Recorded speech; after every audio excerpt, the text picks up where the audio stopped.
Yine ben geldim. Sizler için inşallah saskadan 2 tane saskadan qeyri-adi yemek hazırlayacağım. Çok lezzetli ve dadlı. 2 tane saskamızı götürürük.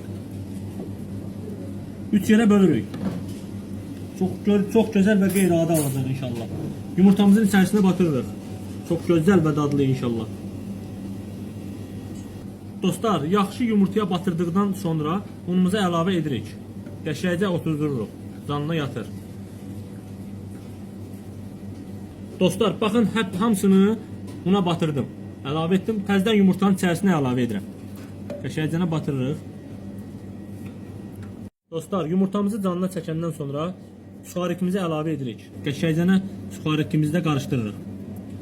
İnşallah belə reseptlərin gəlməyini istəyirsinizsə, Fəxri Şefin kanalına takip, yorum yazın inşallah.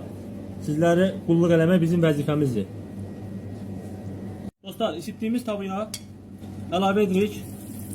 Çox qeyri-adi və ləzzətli dadlı çıxacaq inşallah.